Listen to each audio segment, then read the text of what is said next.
नमस्कारम। जैसा कि आप लोग देख रहे हैं, आज हम लोग वर्णमाला स्टार्ट करने वाले हैं। वर्णमाला क्लास, ये वर्णमाला है क्लास 10th और 12th 2026 के बिहार बोर्ड और सीबीएसई एग्ज़ाम बेस्ड। जैसा कि आप लोग को पता है 2026 में भी एग्ज़ाम होने वाला है हम लोग का। तो बहुत सारे मेरे जो भी स्टूडेंट्स हैं या जो लोग नहीं भी क्लास अभी कर रहे हैं, उनका ये था कि सर थोड़ा सा ऑनलाइन में भी वीडियो मिल जाता है तो ठीक रहता, ताकि हम घर पे भी उसको एक बार रिवाइज कर लेंगे, मतलब पढ़ लेंगे। तो ये चीज़ है। तो आप लोगों से यही रिक्वेस्ट है कि आप लोग एक बार वीडियो को पूरा देखिएगा, और जब रिवाइज करना होगा तो ईयरफोन लगा करके, मान लीजिए आप खेल रहे हैं तो ईयरफोन लगा लीजिए, आप सुनते भी रहिए और खेलते भी रहिए, तो उसमें आपका दोनों काम हो जाएगा, रिवाइज भी हो जाएगा। लेकिन एक बार आपको पूरा पढ़ना होगा। सबसे मोस्ट इम्पॉर्टेंट ये है कि मैं जो भी यहाँ से बताऊँगा ऑब्जेक्टिव में वही क्वेश्चन आएंगे, क्योंकि अभी मैं पढ़ाया था, अभी आप लोगों को पता है कि हाफ ईयरली एग्ज़ाम हुआ है बच्चों का। तो हाफ ईयरली एग्ज़ाम में आप लोगों ने देखा होगा कि कितने सारे क्वेश्चंस आते हैं यहाँ से। और इसके बाद आज से हम एक जर्नी स्टार्ट कर रहे हैं, मतलब 10th और 12th के एग्ज़ाम तक का। तो आप लोग आज से मेरे साथ जुड़े रहिएगा। आपका हिंदी का और जितने भी आर्ट्स के बच्चे होंगे ना 12th क्लास के, उनका मैं यहाँ से कंप्लीट करा दूंगा उनका कोर्स, ठीक है। हिंदी बुक भी और ये ग्रामर भी। तो टाइम ज़्यादा ना लेते हुए हम अब स्टार्ट करते हैं। और हाँ, जहाँ आपको थोड़ा सा भी डाउट हो ना तो आप मुझसे पूछ सकते हैं। चलिए देखिए, हम लोग देखते हैं वर्णमाला क्या होता है भाई। वर्णमाला तो वर्णमाला, पहले तो हम लोग वर्ण को समझ लेते हैं। वर्ण क्या होता है?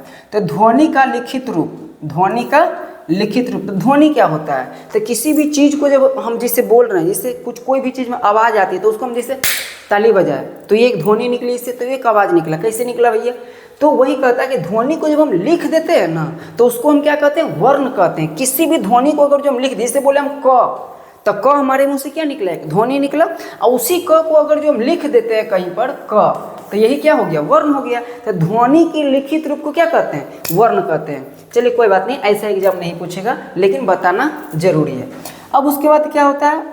अब उसके बाद आ जाता है आपका ध्वनि किसे कहते हैं। तो ध्वनि किसे कहते हैं भैया? देखिए, हम लोग समझ लिए वर्ण किसे कहते हैं। तो ध्वनि के लिखित रूप को वर्ण कहते हैं। अच्छा, अब ध्वनि किसे कहते हैं? तो लिखित, जो लिखित रूप है ना, उसका मौखिक रूप को हम लोग क्या कहते हैं? ध्वनि कहते हैं। जैसे में क लिखा हुआ है, क का प्रोनाउंसिएशन करेंगे क, तो क क्या निकला? ध्वनि निकला। तो वही चीज है। तो वर्ण का मौखिक रूप क्या कहलाता है? ध्वनि कहलाता है। और ध्वनि का लिखित रूप क्या कहलाता है? वर्ण कहलाता है। चलिए कोई बात नहीं, इसमें कंफ्यूज मत होइएगा, एक बार फिर से आप देख लीजिएगा वीडियो में। कहता है कि वर्ण दो प्रकार के होते हैं। वर्ण कितने प्रकार के होते हैं भाई? दो प्रकार के होते हैं। चलिए देखते हैं हम लोग कौन कौन सा होता है। एक होता है हमारा स्वर और दूसरा होता है हमारा व्यंजन। अब हम लोग देख लेते हैं भाई स्वर क्या होता है। तो स्वतंत्र रूप से बोले जाने वाले वर्णों को स्वर कहते हैं। स्वतंत्र रूप से, स्वतंत्र मतलब जैसे हम लोग स्वतंत्र हैं तो भाई हमको कोई कुछ नहीं बोल सकता है। हम अपना मर्जी, हम मेरा मन हम यूट्यूब पे पढ़ाएंगे, मेरा मन हम नहीं पढ़ाएंगे, तो हम स्वतंत्र है, तो हम कर रहे हैं। गुलाम रहते थोड़ी करते। तो ये कहता है स्वतंत्र रूप से क्या किए जाने वाले, बोले जाने वाले वर्ण को क्या कहते हैं भैया? स्वर कहते हैं। ठीक है। अब क्या होता है भैया स्वतंत्र रूप? तो जिसके उच्चारण में किसी अन्य वर्ण, किसी दूसरे वर्ण का सहायता न लेंगे तो उसको हम लोग क्या कहेंगे? स्वर। जैसे में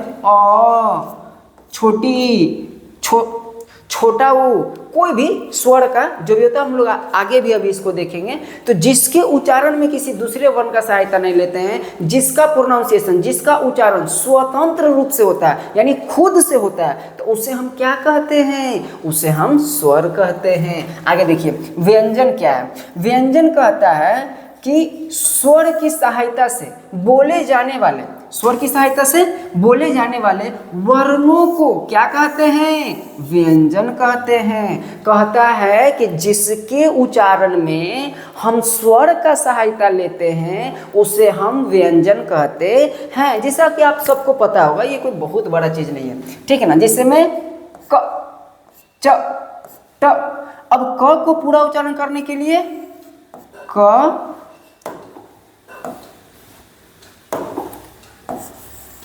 क में हलंत प्लस में अ। अब ये क्या हो गया?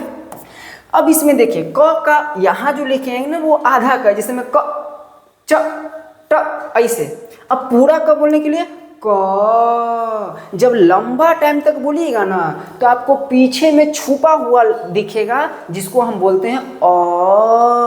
तो हम लोग प्रोनाउंसिएट करेंगे क, ऑटोमेटिक आ रहा अ, ऑटोमेटिक है ना, हम लोग बोले नहीं लेकिन वो आ जाता है। क्यों? क्योंकि इसका पूरा प्रोनाउंसिएशन करने के लिए जो अ होता है ये हमारा छुपा हुआ होता है। तो याद रखिएगा अ क्या है? एक स्वर है, तो स्वर की सहायता लेनी पड़ी ना। अब लिखना होगा का।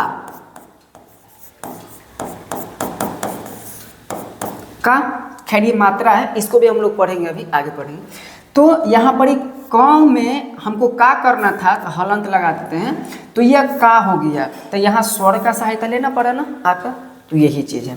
अब आ जाता है आपका स्वर की मात्रा। क्या होता है भैया स्वर की मात्रा? आप लोग को पता होगा कि स्वर की मात्रा क्या है, लेकिन चलिए फिर से एक बार देख लेते हैं। जो लोग नहीं जानते थोड़ा अच्छे से समझिएगा। अ आ छोटी छोटा बड़ा ई ऐसे हम लोग पढ़ते थे। अब थोड़ा सा चेंज कीजिए।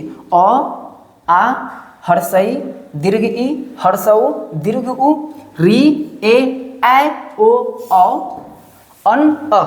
अब इसको हम लोग ऐसे पढ़ते हैं। अ का कोई मात्रा नहीं, आ का आकार, छोटी ई का हर्षई, बड़ी ई का दीर्घ ई, छोटा उ का हर्षऊ, बड़ा उ का दीर्घ उ, री का री, ए का ए, ऐ का ऐ, ओ का ओ, औ का औ। ठीक है। अब उसके बाद होता है अन का अन, अ का अ। इसको हम लोग अनुस्वर, इसको हम लोग विसर्ग कहते हैं। ठीक है, अनुस्वर और विसर्ग। ठीक है, कोई दिक्कत? आगे बढ़िए। अब है जैसे में इसका यूज हम लोग कहाँ कैसे करते हैं भाई, तो इसको यूज करने के लिए कुछ नहीं करना है। जैसे में क का यहाँ कोई मात्रा नहीं ना होता है, यहाँ कुछ भी नहीं लगाना है। आगे बढ़ते हैं। आ का आकार होता है ना, कुछ नहीं करना है। इस आकार को यहाँ ला के रख देना है, का हो जाएगा। इसको इधर से की हो जाएगा, इसको इधर से बड़ी की हो जाएगा। हर्षई बायां साइड और दीर्घई दायां साइड। अगर जो ऐसे जाते हैं तो हर्षई दायां साइड और दीर्घई बायां साइड। ठीक है, चलिए आगे। हर्षऊ नीचे चला जाएगा, हो गया, कुछ नहीं किए। दीर्घऊ तो मात्रा के रूप में यूज होता है। री ए ऐ ओ औ। तो ओ तो को, अ तो क। ठीक है, क में ओ की मात्रा क। अनुस्वर विसर्ग कन और क। तो आशा है कि यहाँ तक आप लोग को समझ में आया होगा। जहाँ भी कोई प्रॉब्लम होगा आप तुरंत मैसेज कर सकते हैं या फिर कमेंट बॉक्स में आप लोग बता सकते हैं कि कहाँ क्या समझ में नहीं आया। अब स्वरों का वर्गीकरण, स्वर को भी ना अलग अलग वर्गों में क्या किया गया है? बांटा गया है। वर्गीकरण का मतलब होता है प्रकार। तो स्वर के कितने प्रकार होते हैं भाई? तो देखिए, ह्रस्व स्वर, जिन स्वरों के, ये क्या है? ह्रस्व स्वर। क्या कहता है? जिन स्वरों के उच्चारण में कम से कम, क्या लगता है? कम से, जिन स्वरों के उच्चारण में कम, सॉरी यहाँ पे लिख लीजिएगा इसको, ठीक है, से कम समय लगता है उन्हें ह्रस्व स्वर कहते हैं। तो जिनके उच्चारण में, जिनके प्रोनाउंसिएशन में कम से कम समय लगता है ना, उसे हम लोग क्या कहते हैं? तो उसे हम लोग ह्रस्व स्वर कहते हैं। ये हैं कितने हैं भैया? तो ये टोटल 4 होते हैं। अ इ उ री। ठीक है, तो बहुत शॉर्ट टाइम पे इसका क्या हो जाता है? सॉरी ये भी है, तो बहुत शॉर्ट टाइम पे इसका क्या हो जाता है? प्रोनाउंसिएशन हो जाता है। मतलब इसका उच्चारण बहुत जल्दी जल्दी होता है। अ इ, है ना, उ री, ऐसे करके आगे। उसके बाद है आपका दीर्घ स्वर। क्या होता है भैया दीर्घ स्वर? तो दीर्घ स्वर जाहिर सी बात है, दीर्घ बोल रहा था, दीर्घ मतलब बड़ा, यानी कि इससे जो पहले पढ़े वो छोटा था, उससे ये बड़ा होगा। आगे देखिए, जिन स्वरों के उच्चारण में लघु स्वर से दुगना समय लगता है। जिनको उच्चारण में क्या लगता है भैया, लघु स्वर से दुगुना। लघु मतलब जो अभी हम लोग ह्रस्व स्वर पढ़े ना, उसको हम लोग लघु स्वर भी कहते हैं। खैर कोई बात नहीं है, अभी यहाँ पे आपको पता चल जाएगा कौन सा स्वर को किन किन नाम से हम लोग जानते हैं। चलिए आगे, लगता है उन्हें दीर्घ स्वर कहते हैं। आई बात समझ में? तो दुगुना, इससे पहले अभी हम लोग ह्रस्व पढ़े, उसी को हम लोग क्या कहते हैं, लघु भी कहते थे। यहाँ लिखा है लघु, कोई दिक्कत नहीं, घबराने की बात नहीं है। वहाँ तो ह्रस्व पढ़े, यहाँ लघु हो गया, ऐसा कुछ नहीं है।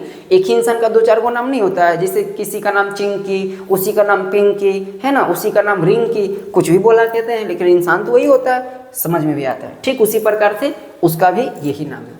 आगे देखिए, जैसे आ, बड़ा वाला ई को क्या बोलते हैं, दीर्घ ई, दीर्घ ऊ, ए, ओ, औ। ये टोटल हमारे 7 होते हैं। वैसे यहाँ पर हम लिख के भी बता दे रहे हैं आपको। तो याद रखिए कि दीर्घ स्वर कितने होते हैं भैया, तो दीर्घ स्वर हमारे 7 होते हैं। लघु स्वर कितने होते हैं, 4 होते हैं। और लघु स्वर को और किन नाम से जानते हैं, बाकी आप हम लोग कमेंट में लिख के बताइएगा, अभी बताए हैं। आगे विशेष, संस्कृत में प्लुत स्वर से,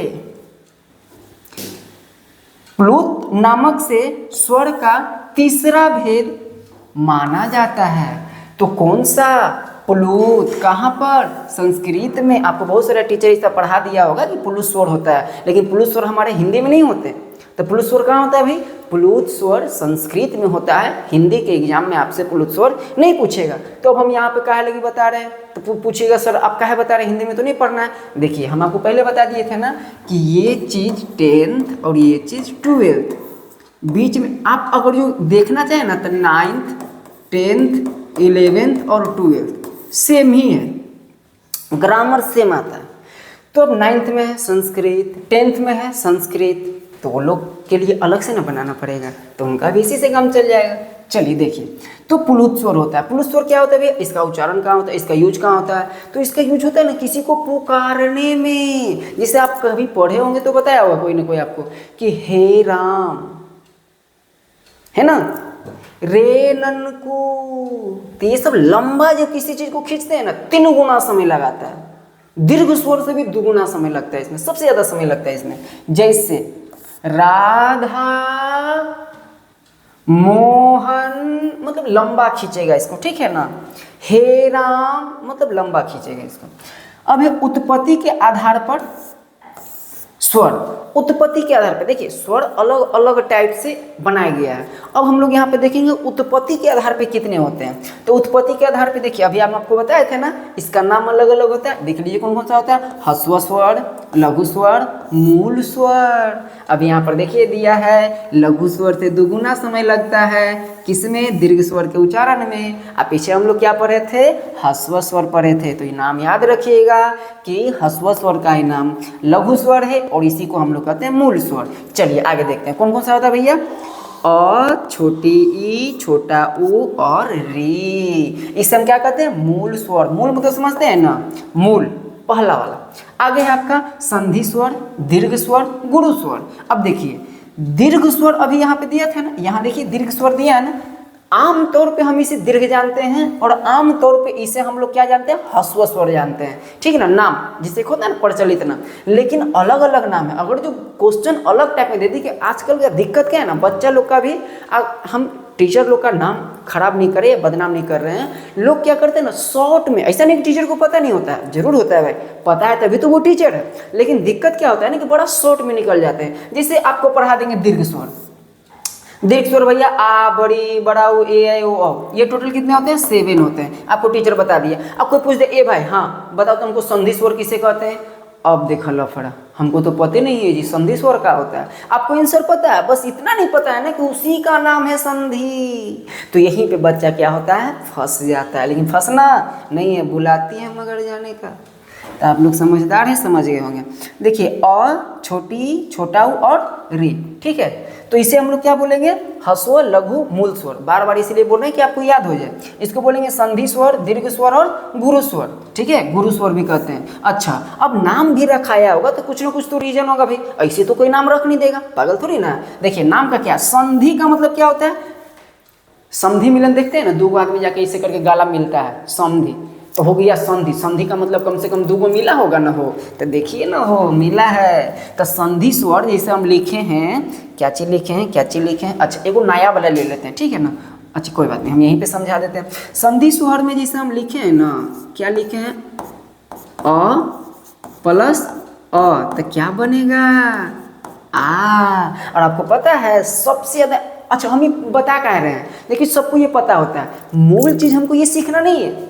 यहाँ से आपको क्वेश्चन क्या आएगा ना कि बताइए संधि स्वर कितने होते हैं, 7, दीर्घ स्वर कितने होते हैं, तो 7, गुरु स्वर कितने होते हैं, तो 7 बोलना है। डीप यहाँ इंपॉर्टेंट नहीं है, यहाँ डीप पढ़िएगा ना तो 10 नंबर आएगा। कहाँ से, संधि से। संधि और संधि विच्छेद जो चैप्टर है उसको बनाने के लिए वर्णमाला का पूरा तरह से अच्छे से जानकारी होना बहुत जरूरी है। और बच्चा यहाँ पे गड़बड़ करता है, इसको लगता है भाई अ है, आ है, क ख घ तो है, क्या है छोड़िए ना इसको, नहीं, जड़ बहुत इंपॉर्टेंट होता है।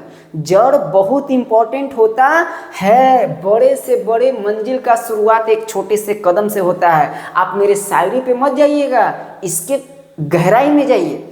तो आपको संधि विच्छेद तभी समझ में आएगा जब आप पूरे वर्णमाला को सही से समझे हो। और वर्णमाला में भी ना ये जो स्वर है ये पीता है, ये पीता है संधि स्वर का। अगर जो आप इसको नहीं समझिएगा संधि नहीं समझ में आएगा, ठीक है। तो संधि को समझने के लिए स्वर को बहुत अच्छे से डीप में जानना बहुत जरूरी है। क्योंकि हम बहुत सारा लोगों को देखे हैं बस ऐसी संधि करके बताया था, जैसे मैं देव जोराले देवाले, ये तो रटा गया भाई। लेकिन हम आपको एकदम स्टेप बाय स्टेप सिखाएंगे, बस आप मेरे साथ जुड़े रहिएगा। ज़्यादा दिन नहीं, 2 4 10 वीडियो देखिएगा, आपको समझ में आ जाएगा। चलिए आगे देखिए। तो ये हो गया। अब मान लीजिए हमको भाई ई बनाना है, तो कैसे बनाएंगे, छोटा वाला ई, बड़ा वाला ई, 2 गो छोटा वाला मिलकर बड़ा वाला हो गया। इसीलिए इसको संधि भी कहते हैं। क्यों, क्योंकि संधि होके बना है। कैसे बना है भाई, तो संधि होके मतलब 2 गो स्वर मिल करके बना है। तो सेम जो स्वर मिलके बना है ना, सेम स्वर, तो उसको हम लोग क्या कहते हैं, मूल दीर्घ स्वर। देखिएगा नाम मैच कर रहा है भैया, यहाँ समझिएगा, मूल स्वर। ये कहता है मूल दीर्घ स्वर। इसका मतलब यही है कि 2 गो ना सेम स्वर ऐसे मिला, ठीक है, सेम जैसे अ मिला के आ बना है, छोटी मिला के बड़ी मिला है, छोटा मिला के बड़ा मिला है, ऐसे कर करके। तो इसको हम क्या कहते हैं, मूल दीर्घ स्वर। मतलब है तो ये मूल स्वर से ही मिलके क्या बना है, तो मूल ही 2 को जोड़ दिया है ना, तो दीर्घ हो गया है। इसीलिए इसका नाम क्या हो गया है, मूल दीर्घ स्वर हो गया है। तो नाम याद नहीं करना है, ब्रेन में एकदम प्रैक्टिकल घुसाना है। क्योंकि हमारा जो हिंदी है भैया ये साइंस है।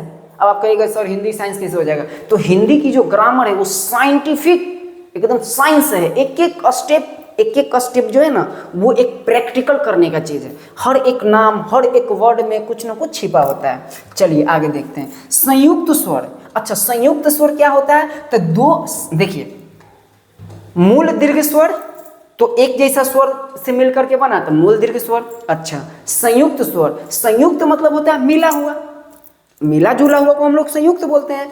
तो ये बड़ा इंटरेस्टेड है भैया, हम तो ये अभी नहीं बताएंगे आपको, आगे बताएंगे, टेंशन नहीं लेना है। तो ये क्या कहता है, संयुक्त स्वर। क्या कहते हैं इसको, संयुक्त स्वर। अच्छा थोड़ा सा इधर देख लेते हैं, मूल दीर्घ स्वर क्या होता है, तो मूल आ, बड़ी, बड़ा।